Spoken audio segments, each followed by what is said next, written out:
It's my pleasure to introduce our growth speaker this morning, Mark Brimer, and he's the founder of Office Supply Solutions and Networkathon.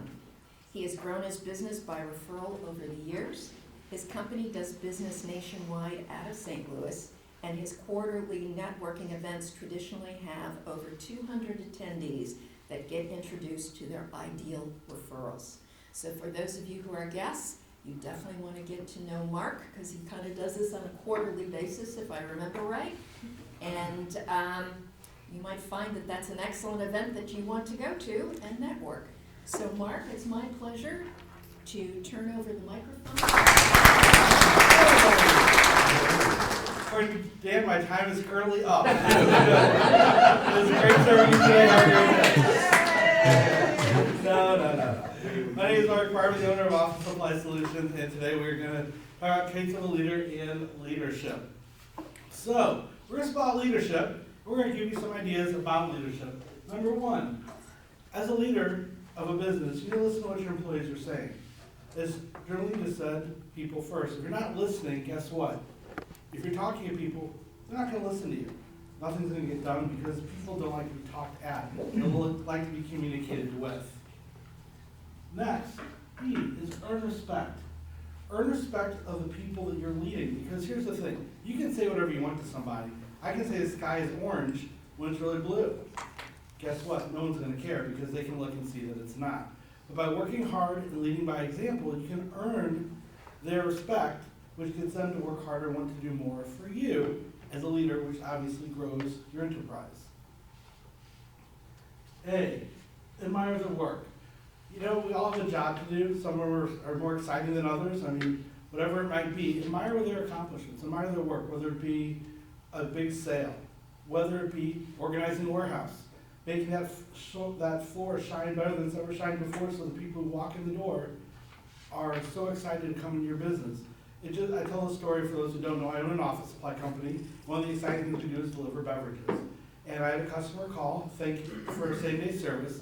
But what was so exciting to her was after she called and politely complained that we didn't deliver her Dr. Pepper, she found out that our driver took the effort to rotate her Dr. Pepper in the closet because she looked busy that day. And I made a big deal to not only print out that email, but make sure it was over his time card so he actually got to see it to show that I admired the work he did. And I told that story to you now and many other people and say that Ron did such a great job that that's one reason the client still buys from us and has expanded their services with us. D, don't micromanage. So here's the thing. We all want things done right, but there's a learning curve with everything.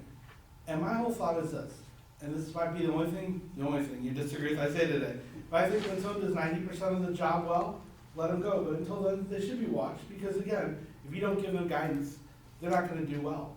They're not going to know how to do it well unless you share why it's not meeting your expectations. I see Leslie's face whether I'm going to get a question later. I know this. I'm just a little could you explain, because I'm trying to read your note here. It says don't micromanage your reported employees, just supervise them closely.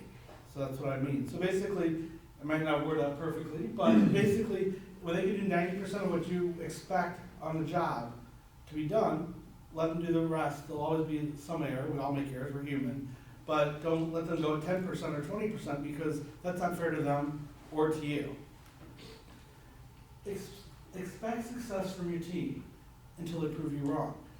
We all make mistakes, as I just said, but the thing is, expect success, and if for some reason they don't have success, make it a teaching moment. Pointing fingers and yelling was the way of doing business years ago. Educating people and having say, okay, that wasn't quite what I was looking for. Let me explain how I'd like this to be done in the future. Could you please do this? Could you please look at it this way? As I tell my employees, if I have to make the decisions, you make them for me, it's very similarly the way I'd like them made, then that means I can do more things, create more business, have more money, and you get paid more. It works out very simply. You win. So you're going to win financially, you're going to have less stress, and our enterprise is going to grow. Next is R. Reiterate clear expectations. As I said, if you're not giving clear expectations, a lot of us, and I can't say that I haven't been guilty of this too, We expect something in our head, but we don't share it, and then are mad when people don't meet it, inside and outside of work. But the whole point is that if you actually give them clear expectations rather than think about what you want them to do, they can do it, because none of us are mind readers. So if you are, I'd like to know, because I really would like that skill that I don't have as a superpower. Okay. Share stories that can be replicated, whether it be externally to your potential clients, your current clients, or internally. Not everyone has been with the business since day one. Replicate stories that happened prior to their time and the successes or failures of that situation, so that way they can be more successful. Because again, stories sell, whether it be internally or externally. And it's one of those things that for people who don't tell stories and just demand things, not everyone thinks the same way, but a story is something most people can relate to. Some people are more technically minded, some are more creatively minded, but stories give you information that most people, in general, not saying there's anyone who can't, but most people can process, and that way you're on the same page. There's more of a commonality with that story. H, help an employee's weakness be less of one. I know we've all been on job interviews, and you get the most exciting question. Tell me your biggest weakness. And you go, what do I say here? What do I say here? Oh no. Well, I always say that in an interview, but I say, but let me tell you what I'm going to ask you. I'm asking this for a different reason than why most people ask you that question. I'm asking a question because we're not great at everything. I'm not going to not hire you because you have a weakness. I want to know what that weakness is, because if I know what that weakness is, we can try to give you a little extra help in that area. It's never going to be your biggest strength, but it can be less of a weakness and make your overall growth more complete. Because again, people want to win in a job, but very few companies and people look at helping people win as people. And we all are people. So if you help people feel good about what they're doing and improving themselves, they're going to be more willing to work, even if their business success isn't maybe where you want or they want. They're going to have more confidence, and they're going to have that curve be more flattened versus a bigger hill to go over to be successful. I, improvement should be celebrated. This is one thing that I was never good at, and Bill Pernat, who started this group, always taught me that you have to celebrate successes, big or small, and whether it be, in my world, someone finding a better way to buy something, or catching that something that we got stuck with is in stock versus buying it again. Those are all little things that can be celebrated to winning that big account. Because the thing is, we all like to be recognized for doing a great job. Because there's a lot of stressors in life, a lot of noise, a lot of things that keep us from feeling successful, or even in between our own ears, it helps us be less than successful. But when other people notice and recognize what you're doing, it makes you feel better about yourself. It makes you more confident and a more complete person who's going to be more successful overall. The more successful everybody wins, whether it be an individual, business or personal, or an organization. P, prepare for any situation possible. I told my theory on this to people, and I think that I'm completely nuts. I have a plan that if my entire staff walked out today, got a text from them saying, we quit, I have a plan. If my bank shuts down my accounts by no fault of my own, I've got a plan. I've got a plan for the most ridiculous things. Not saying I stress over it, but I have plans for the most ridiculous things that could happen in my business and how I'm going to solve those problems. Because if we're not planning for it, it's going to be a panic mode. People call me all the time in panic. Oh my gosh, my toner ran out. What do I do? How do I get it? It's like, this is what we do every day. Relax. What do you need? Where do we have it? Let's figure it out. Because if I can take the stress out of their day, they can get on to doing what makes them successful. So it's one of those things I would plan for that. Also, just random scenarios. What happens if this happens in your business? I know we all have different businesses. I have more product business where a lot of you have coaching type businesses. But what happens if? Think about the most random things. Like I know Hazel does HR services. What could happen if this happened in a company? Are you ready for it? Whatever that might be. You've got to be. Because that's what people are counting on you for. You've got to be ready for the most ridiculous thing. What if someone's spine falls out? What's Dan going to do? I'm just kidding. I'll put it back in. Okay. We got staplers. Staplers and hammers. We got it. Yeah. No. All joking aside.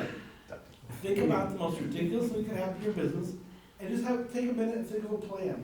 When you're sitting in the bathroom, when you're waiting at a stoplight, whatever it might be, come up with these things because you'll be more prepared. It'll be less of a big deal. As I always say, we'll deliver anything as quick as possible. The only rule is we don't deliver to the bathroom stall. That's out of our realm. But the point is, we're ready for anything that can happen, and usually we don't get too surprised, whatever it might be. So, we're going to summarize here. Listen, earn respect, admire employees' work, don't micromanage, expect success from your team, reiterate clear expectations, which is a big one, share stories that can be replicated, help improve the employee, having a weakness to be more of a strength, improvement should be celebrated, and prepare for any situation possible. Leadership is a responsibility. People trust you. Exceed their expectations whenever possible. That is your leadership.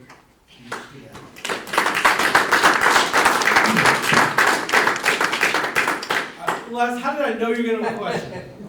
So Get one question, Les. That's it. Okay. So first of all, I'm a little concerned because it's beginning to look like I have a competitor in the employee engagement arena. No, don't. I can't run that fast. Yes, that's right. But I want to reinforce, this is really super. It's a great summary, and there are a few key points that you mentioned that I just want to emphasize.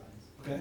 And this whole listening thing, some of you know that my mother passed away recently, and she was just such a brilliant woman, advised me in many ways. She was a great business person. And one of the things she said about getting people really tuned in and engaged was listen to their ideas and take them seriously. Mm-hmm. She emphasized that take them seriously because we listen a lot, sort of. We don't really take them seriously. So I just want to emphasize that. And this other, expect success and help people when they fall or fail.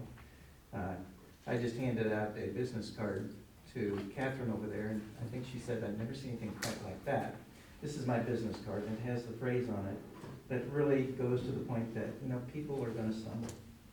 Yep. It's the way it is. And what I say here is always treat people as a source of the solution, not the cause of the problem. Oh, that's great. Yeah. Always treat people as a source of the solution, not the cause of the problem. And then the prepare thing is great. I have this term that I've used. People use the word proactive. I say, well, I don't really know the difference between being active and proactive, but I do know what it means to be pre-active. It means to prepare, predict, preempt, prevent. So think about being pre-active instead of proactive. So thank you for triggering all those thoughts. No problem. One other bonus tip is, now again, if you have a massive staff, you can't do it. I have a staff of about 10, but I try to interact with every employee every day in some way, or at least say hi or something, or how busy I am, because I want them to know that they're important to me in the organization, whether it be a quick hello, good morning, to whatever it might be. So, yes. So Mark, I want to tell everyone that a few weeks ago, I made a purchase from Mark, and it's not office supplies, it was a new desk chair. And I'm so excited because he made it so easy. They delivered it, and they even took away my old one, and I just love it, so thank you. Thank you. I don't know. You can ask. First time here, so I just wanted to say, like, First hi. time caller, yes. First time caller, yes. Like calling something else, we won't say it out loud. Okay. But I just, when you started, I thought, I'm an employee of me, right? It's just me. But I think that what I heard, and that I think that everybody needs to do is make sure you're doing this for yourself. Right? Like whenever you don't have other employees and it's just you forget to celebrate your own wins.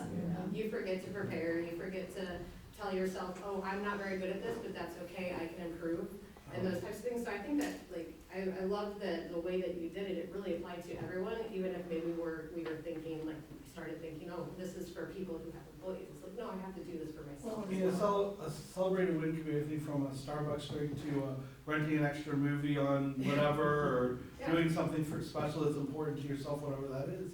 That you can say, I'm celebrating me, and I'm going to go do. You don't have to make an announcement so people think you're talking to yourself, but you just mentally go, okay, I earned this, or I deserve this, or whatever it might be. So. Yeah, thank you for the reminders. No problem. No problem. Okay. Well, I got 1 minute left. I guess I'm done then. I'll just save us a minute.